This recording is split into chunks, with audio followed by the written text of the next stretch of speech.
वो विशाल था चंद्रगुप्त मौर्य, जिसने विश्वविद्या सिकंदर को और उनकी पूरी सेना को परास्त करके यूनान भेजने का काम किया। वो सम्राट अशोक का शासन था, जिस भारत में नेपाल भी था, वर्तमान का अफगानिस्तान भी था, पाकिस्तान भी था, बांग्लादेश भी था, म्यांमार बर्मा भी था। वो था सम्राट अशोक का भारत, जो इराक और ईरान की सीमा तक जाता था।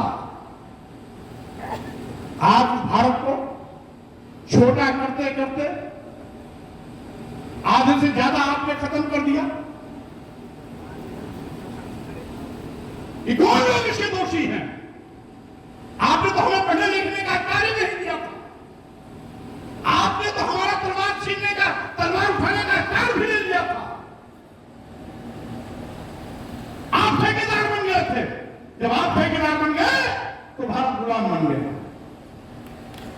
जब हम ठेकेदार थे तो भारत महान बन गया, और जब हम ठेकेदार थे तो भारत महान बन गया। आप ठेकेदार बने तो भारत गुलाम बन गया। ये दोनों में अंतर है। और इसलिए मैं कहना चाहता हूं साथियों, आज एक सत्ता पक्ष के बड़े नेता ने कहा, दुख व्यक्त किया कि हिंदुओं की तुलना में मुसलमानों की संख्या बड़ी तेजी से बढ़ रही है। किस बात का हिंदू नीच होने के लिए, हिंदू अधम कहे जाने के लिए, हिंदू आपकी गुलामी करने के लिए आज आपको हिंदू की चिंता लग रही है। और जब कल तक आपने इनको पढ़ने लिखने से वंचित कर दिया था, नारी शूद्रो न धियताम, यानी देश की स्त्रियों को, किसी वर्ग की स्त्री हो, चाहे ब्राह्मण समाज की हो, क्षत्रिय समाज, किसी वर्ग की हो, किसी भी स्त्री को पढ़ने लिखने का प्यार नहीं था। स्त्रियों को पढ़ने लिखने का प्यार लाया सामाजिक परिवर्तन के महानायक ज्योतिबा फुले जी ने। लड़कियों के लिए पहला स्कूल खुला 1848 में पूना में। पहला सरकारी स्कूल खुला 1852 में। ज्योतिबा फुले ने खुलवाया 1848 में। अंग्रेजी हुकूमत ने खुलवाया 1852 में। हमारे सामाजिक परिवर्तन के महानायकों ने अंग्रेजों से लड़ाई लड़ करके महिलाओं को शिक्षा दिलाने की शुरुआत की थी। पहला first lady teacher of India Savitribai Phule. जब पहला स्कूल खुला तो चूंकि महिलाओं में पढ़ने में कोई इतना नहीं था, तो ज्योतिबा फुले जी ने अपनी ही पत्नी को सालों साल घर पर पढ़ाकर उस स्कूल का पहला लेडी टीचर बनाया। और जब ज्योतिबा फुले द्वारा खुलाया गया पहला महिला स्कूल जो 1848 में खुला, तो उसमें 7 बच्चे दाखिला लिए और 7 बच्चे इत्तेफाक से वो ब्राह्मण समाज के थे, जो उस समय महिलाओं के शिक्षा के विरोधी थे। उन्हीं की बेटियां सबसे पहले उस स्कूल में दाखिला ली। 7 बेटियां 7 ब्राह्मण की थी। तो हमारे महापुरुषों ने सबको तो समान रूप से सम्मान देने की कोशिश की, सबको पढ़ा लिखा करके आगे बढ़ने का अवसर दिया, सबने इंसानियत का भाव पैदा किया।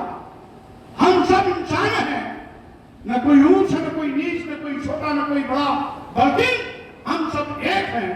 अगर हम सब एक हैं, ये भावना होती तो भारत कभी गुलाम न होता। आज इनको चिंता हो रही है हिंदू मुसलमान की। अरे भाई, आप लोग क्यों चिंता करते हो? आपके आरएसएस के प्रमुख तो कहते हैं इस देश में जो भी है वो हिंदू है। आपके आरएसएस के प्रमुख कहते हैं बौद्ध वो भी हिंदू है, जैन वो भी हिंदू है, मुसलमान वो भी हिंदू हैं, ईसाई वो भी हिंदू हैं, क्योंकि वो कभी हिंदू थे। अपना धर्म परिवर्तित कर समय समय पर कोई इस्लाम धर्म स्वीकार किया, कोई जैन धर्म स्वीकार किया, कोई ईसाई धर्म स्वीकार किया। जब आप ये जानते हो कि सब हिंदू हैं तो मुसलमान कहां से आ गए? एक बात कहो, या तो कहो सब हिंदू हैं और या कहो सब कि हिंदू नहीं बल्कि अलग अलग है। अगर अलग अलग है कहते हो तब तो बात समझ में आती है कि हिंदू की संख्या घट रही है और मुसलमान की संख्या बढ़ रही है। लेकिन आप हिंदू मुसलमान के चक्कर में क्यों जाते हो? यूं क्यों नहीं कहते कि सब भारतीय है? हिंदू कहां से आ गया, मुसलमान कहां से आ गया? हमारा भारतीय संविधान है, हमारा भारतीय संविधान है, कहता है हम समाजवादी, पंथ निरपेक्ष, लोकतंत्रात्मक व्यवस्था के पोषक हैं। जब पंथ निरपेक्ष देश है तो हिंदू मुसलमान कहां से आ गया? इस भारत में जो भी है सब भारतीय हैं। जब सभी भारतीय हैं तो हिंदू मुसलमान कहां से आ गया? सिख बौद्ध जैन कहां से आ गया? आपको एक रास्ता चुनना पड़ेगा। आज भारतीय संविधान है, वही हमारा धर्म ग्रंथ है। उसी भारतीय संविधान से देश चल रहा है और उसी भारतीय संविधान का कसम खाकर प्रधानमंत्री जी, आप प्रधानमंत्री की कुर्सी पर बैठे हो, माननीय मुख्यमंत्री जी उसी भारतीय संविधान की कसम खाकर आप मुख्यमंत्री बन के बैठे हो। लेकिन हमें बड़ा दुख है कि जो लोग भारतीय संविधान की कसम खाकर प्रधानमंत्री और मुख्यमंत्री जैसे बड़े संवैधानिक पद पर बैठते हैं, वही लोग संविधान की धज्जियां उड़ा रहे हैं। वही लोग हिंदू राष्ट्र की मांग कर रहे हैं, जब भारतीय संविधान में हिंदू राष्ट्र है ही नहीं तो हिंदू राष्ट्र की मांग करना गैर संवैधानिक है। ये भारत राष्ट्र है, ये संपूर्ण राष्ट्र भारत है। भारत में सभी शामिल हैं। और मैं बताऊं, अगर हंसते हंसते फांसी के तख्ते को चूमा सरदार भगत सिंह, राम प्रसाद बिस्मिल, तो उन्हीं के बगल में खड़े थे अशफाकुल्लाह खां भी। आपके यही गाजीपुर उस दिन पूरे देश की सुर्खियों में दिखाई पड़ा था जब पाकिस्तान की 18 टैंकें भारत की ओर दंडराती हुई चली आ रही थी, तो आरएसएस और भाजपा के लोग दूर दूर तक कहीं नहीं दिखाई पड़े। पाकिस्तान के 18 टैंकों को तोड़ने वाला अगर कोई जवान था तो इसी गाजीपुर का वीर अब्दुल हमीद था। आप आते हो हिंदू मुसलमान को?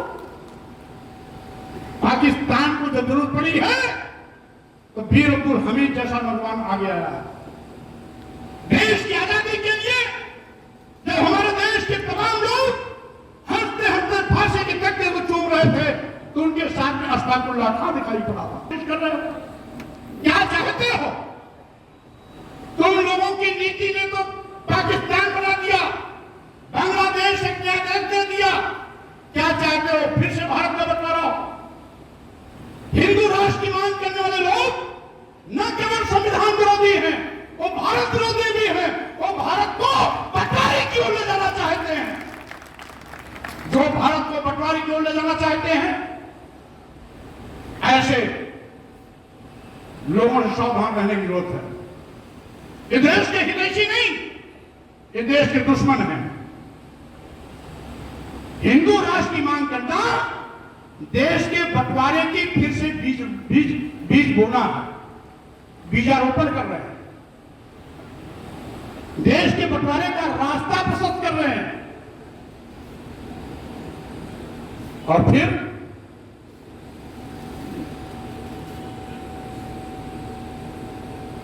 विश्व के किसी कोने में, जो विश्व के किसी देश में जाओगे तो आप बुद्ध का नाम लोगे, बुद्ध की बात करके वाहवाही लूटने की कोशिश करोगे। अब जब यहां आओगे तो हिंदू राष्ट्र की बात करके संविधान का मजाक उड़ाओगे। साथियों, हिंदू नहीं हो सकते। नंबर 1 का हिंदू तो सबसे ऊपर वाला है, सबसे ऊपर वाला, जो कहता है मनुस्मृति में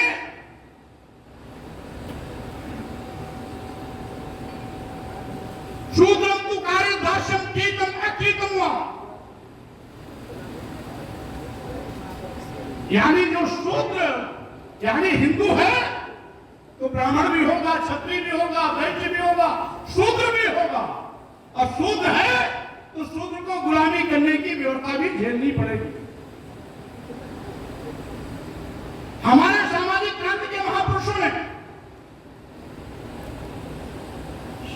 ज्योतिबा फुले जी ने, छत्रपति शाहू जी महाराज ने, बाबा साहब अम्बेडकर ने, पेरियर रामस्वामी नायकर ने, नारायण गुरु संत जाड़िगे, आज महापुरुषों ने जो हमें सम्मान और स्वाभिमान जीने का रास्ता दिखाया है, उसको फिर से कांटे से रोकना चाहते हैं। भारतीय संविधान ने जो समता का अधिकार दिया कि धर्म, जाति, लिंग और जन्म स्थान के आधार पर किसी के साथ कोई भेदभाव नहीं किया जा सकता, हिंदू राष्ट्र बना करके फिर से ये हमें शूद्र बना करके गुलामी करने के लिए मजबूर करने की कोशिश करेंगे। सावधान रहना। अरे जब ये छत्री साहब बाबू साहब को नहीं हुए, जो 24 घंटा तलवार लेके इनकी रक्षा करते रहे, तो आपके क्या होंगे? मनुस्मृति में क्षत्रियों के क्या लिखा जानते हैं? राजदेव सिंह जी आप पढ़ लीजिएगा मनुस्मृति। पंचवर्षम तु ब्राह्मणम, पंचवर्षम तु ब्राह्मणम, शतवर्षम तु क्षत्रपाः, पिता पितरो बीजानीया ब्राह्मणस्तेय पिता। यानी 5 साल के ब्राह्मण 100 साल के क्षत्रिय में पिता पुत्र का संबंध होता है, जिसमें 5 साल का ब्राह्मण का बच्चा 100 साल के क्षत्रिय का बाप होता है। यह मनुस्मृति कहती है, यह स्वामी प्रसाद मोरा नहीं कहते, यह मनुस्मृति कहती है। हिंदू राष्ट्र का मतलब यह 5 साल के ब्राह्मण के बच्चे को 100 साल के क्षत्रिय का बाप बनाने की कवायद है। अगर हिंदू राष्ट्र होगा तो मनुस्मृति का भी संविधान चलेगा। हमारे कुशार समाज के लोग भी कहते हैं हम कुशवंशी क्षत्रिय, यादव समाज के लोग कहते हैं हम यदुवंशी क्षत्रिय, कुर्मी समाज के लोग कहते हैं हम कुरुवंशी क्षत्रिय, लोधी राजपूत कहते हैं हम राजपूत क्षत्रिय।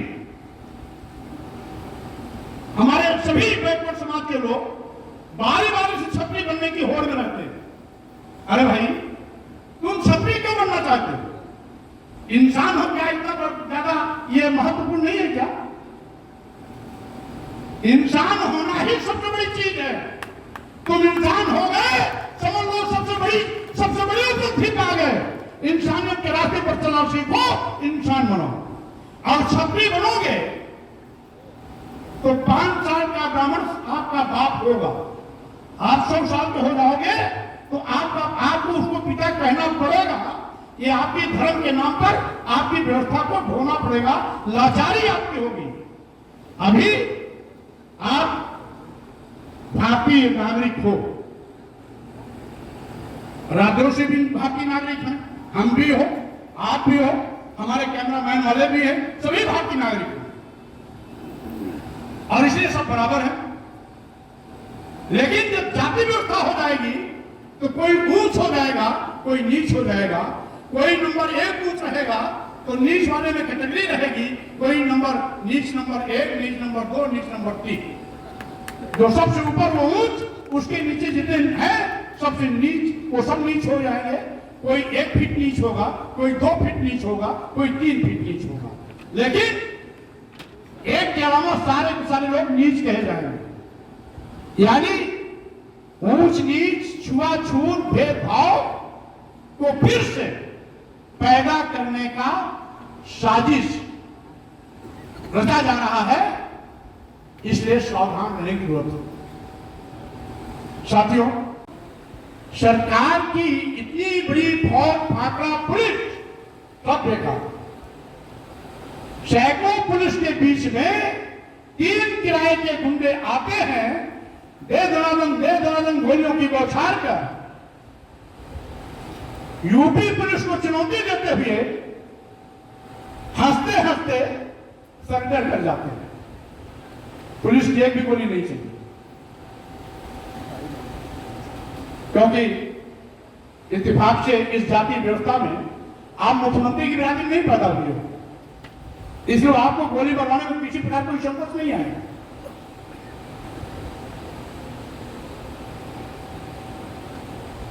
सावधान रहना, जो काम न्यायपालिका को करना है आज किराए के गुंडे कर रहे हैं। कोई अपराधी है तो अपराधी है तय करना काम न्यायालय का है, अपराधी है सजा देने का काम न्यायालय का। वो चाहे फांसी दे, आजीवन कारावास दे, यह अधिकार केवल न्यायपालिका को है। किराए के गुंडे माफिया अपराधियों को किसी को भाड़े पर लेकर के आप सजा नहीं दिला सकते। और सजा दिला के कर क्या रहे हैं? आप अपनी ही पुलिस को निकम्मे होने का प्रमाण पत्र दे रहे हैं। अपनी ही पुलिस को निकम्मा होने का प्रमाण पत्र दे रहे हैं कि हमारी पुलिस निकम्मी है, पुलिस कुछ नहीं कर सकती है, इसलिए किराए के गुंडे लाए गए और उनके सामने हत्या हो रही है, तब भी पुलिस की रिवाल्वर या उसके हथियार से गोली नहीं निकल रही है। आप अपनी ही पुलिस को नीचा दिखा रहे हैं, अपनी ही पुलिस को निकम्मे होने का प्रमाण पत्र दे रहे हो, अपनी ही पुलिस का हौसला पस्त कर रहे हो, अपनी ही पुलिस का मनोबल तोड़ रहे हो। क्या ऐसा भी कोई मुख्यमंत्री होता है?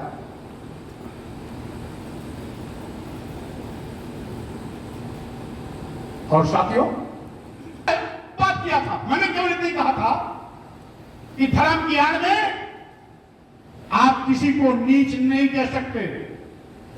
धर्म की दुहाई देकर आप किसी को अधम नहीं कह सकते।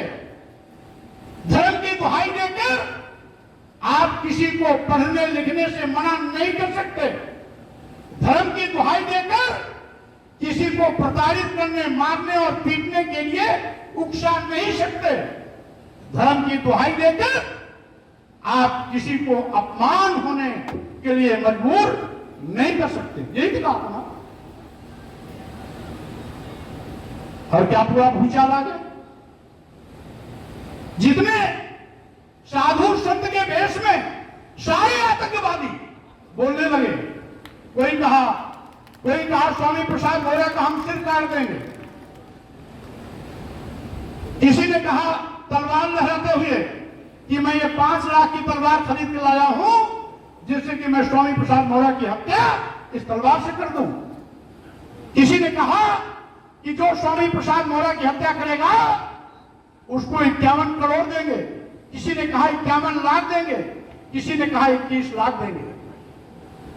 किसी ने मेरा जीभ काटने का फरमान सुनाया कि स्वामी प्रसाद मौर्य का जो जीभ काटेगा उसको 21 लाख देंगे, किसी ने कहा 11 लाख देंगे। किसी ने स्वामी प्रसाद मौर्य का नाक और काट काटने की बात की तो किसी ने स्वामी प्रसाद मौर्य के हाथ काटने की कीमत लगाई। ये साधु हैं, ये संत हैं, गेरुआ वस्त्र पहनने वाले, ये सारे के सारे जो आतंकवादी चेहरे थे, एक एक करके उनकी जुबान खुलने लगी। हमारा क्या बिगड़ा, लेकिन तुम्हारी असलियत आगे आ गई। तुम साधु वेश में आतंकवादी हो, ये चेहरा पूरी दुनिया ने देखा कि किस प्रकार से इन्होंने हरकत तुमने किया। और साथ ही साथ मैं ये कहना चाहता हूं साथी,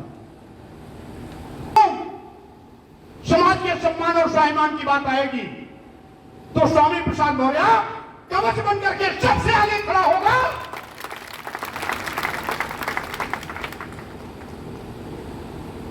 तुम्हारे बंदर घुड़की से स्वामी प्रसाद मौर्य डरने वाला नहीं है। यहां का मुख्यमंत्री कहता है मैं बहुत चाक चौबंद कानून व्यवस्था है। स्वामी प्रसाद मौर्य को 14 लोगों ने जान से मारने की धमकी दी। किसी ने सर काटने के लिए, किसी ने हत्या करने के लिए, किसी ने जीभ काटने के लिए, किसी ने कान नाक काटने के लिए, किसी ने हाथ काटने के लिए, और यहां तक कि इस प्रकार के लोगों की होड़ लग गई। 14 लोग जो मीडिया में बयान दे करके मेरी हत्या से संबंधित बात की। मुख्यमंत्री जी, किसी के खिलाफ एफआईआर नहीं हुई और कहते हैं कानून का राज है। क्या स्वामी प्रसाद मौर्य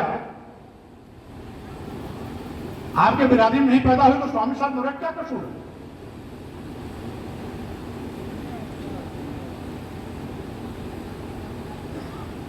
और इसीलिए मैं कहना चाहता हूं, स्वामी प्रसाद मौर्य के खिलाफ 14 लोगों ने मीडिया के सामने बयान दिया, मीडिया द्वारा प्रचारित भी हुआ, फिर भी एफआईआर नहीं हुआ, और बेशर्मी से कहते हैं कि कानून का राज है और दुरुस्त कानून। जबकि मेरे प्रकरण के 3 महीना पहले एक किसी व्यक्ति ने अपने घर पर बर्थडे की केक, जन्मदिन का केक तलवार से काटा था। सोशल मीडिया पर वायरल हुआ। तो जिस व्यक्ति ने अपना केक तलवार से काटा उसके खिलाफ एफआईआर भी हुई, जेल भी गया।